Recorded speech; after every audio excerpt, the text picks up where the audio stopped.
Hey guys, welcome back. Andrew here with Ambient Endeavors, and today we're taking another look at the Nova Go Sonic. This guitar here from Enya Music.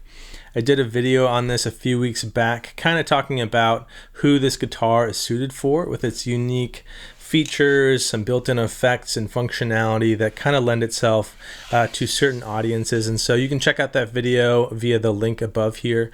But today I'm going to just talk through a few different things about this guitar in general. So we're going to look over the effects and the features and things and just kind of examine the guitar itself and talk about a few things you should know about it before you buy it. There's a lot of different options on the market right now. If you are someone getting into guitar, if you're looking for a budget-friendly guitar, a beginner guitar, a travel guitar, so many different options here. And the Nova Go Sonic, for a number of reasons, is worth looking at and a compelling option. And we're going to talk through a few different reasons why and talk about the specs for this guitar and hear a bunch of sounds on the back end with just the guitar in a more traditional setting with some pedals into an amp. So let's start in with some of the specs for this guitar. As you can notice, it is a carbon fiber guitar, neck and body. It's a nice matte black finish here, and you've got the single cutaway that kind of reminds you of the Les Paul style if you're familiar with that. The scale length of the neck here is 24 3/4 inch, so that again is reminiscent of a Gibson style. The nice thing about a shorter scale length like that is that the string tension that you'll experience when playing is a little bit lighter than those longer scale lengths you'll find on Fenders and other models. So it's a little bit easier on your hands as you're learning to play there. There's a 16-inch radius on the fretboard, which mainly means it's relatively flat. A lot of vintage guitars will end up being a smaller radius that denotes a more round fingerboard, which can be nice in certain circumstances, but the flatter fingerboard will just allow for a little bit quicker movement, especially as you get up the neck. One of the coolest features of this guitar is the asymmetrical neck profile. So as you go from the lower frets up to the high, it goes from like a C style, a little bit rounder neck down here into a slightly more pointy V shaped neck up the fretboard and up the neck here. It just is sort of more conducive to the types of notes or chords you'd play in that specific area of the neck, and is meant to kind of make that experience more comfortable. Really cool. You don't really see that on many guitars, and so it's cool that Enya utilized that and included it in their design for the Nova Go Sonic. The neck itself is just a really comfortable, smooth playing experience, and you have medium-high, round-ended nickel silver frets all the way up the fretboard here, so no fret spread on this one. There's really a nice kind of rounding and smoothing on each of the frets here as you go up. Let's get to the electronics. We're going to talk about the pickups here. So it's a dual humbucker model guitar. You have an Alnico 5 humbucker in the neck, Alnico 2 humbucker in the bridge. Just a really traditional sounding humbucker sounds from both of these. So these pickups will in default act in a series configuration, which is just your traditional humbucker sound. It will have that full, rich, kind of warm sound to it. If you pull out your volume control here, you engage a parallel wiring configuration, which basically makes these pickups sound a little bit thinner, a little bit clearer, a little bit more like a single coil, if you're familiar with that. So it's cool. It gives the guitar some versatility, especially for cleaner or lighter tones if you're going for that. There's a tune-o-matic bridge on this guitar down here. There's also a 0 fret, which is kind of an interesting feature down here, and you have the ability to adjust the truss rod right above the neck pickup there, so you don't have to go up to the headstock for that adjustment. A few things to note and things you should know about this guitar before buying it that I kind of came across and was experiencing as I've played and read about it.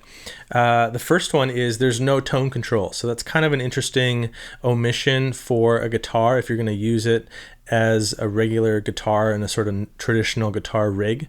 Just note that there's a volume control, there's that pull pot to engage the parallel mode, but there's no tone control for the pickups.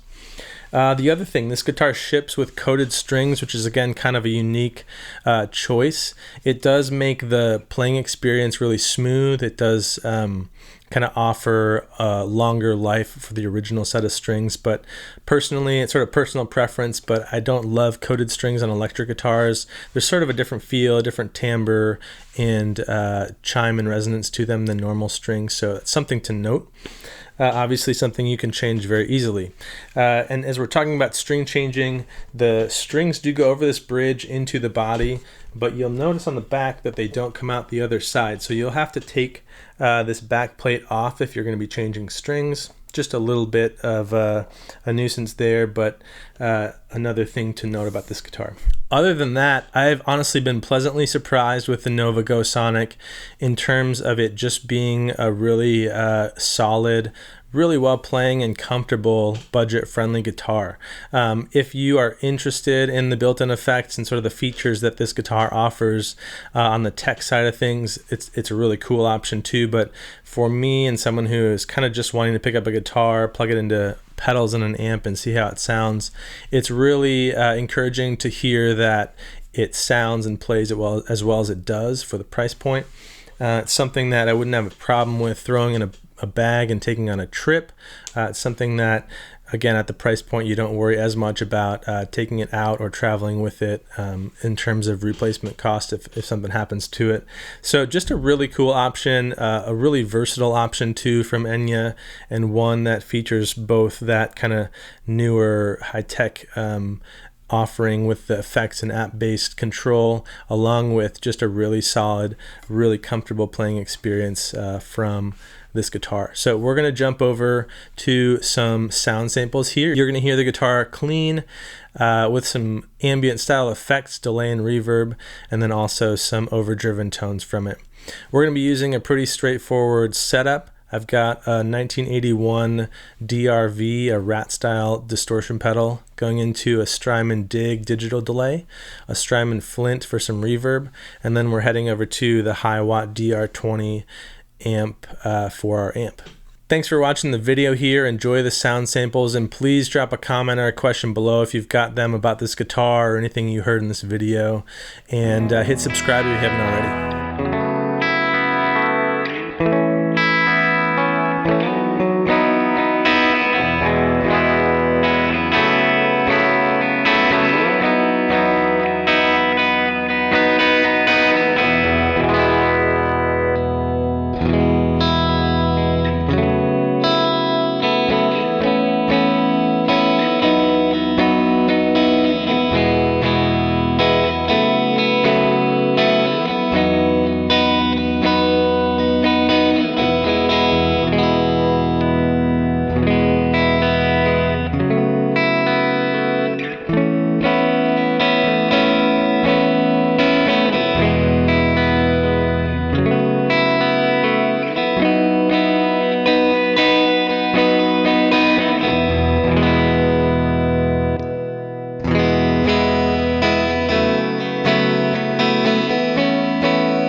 you.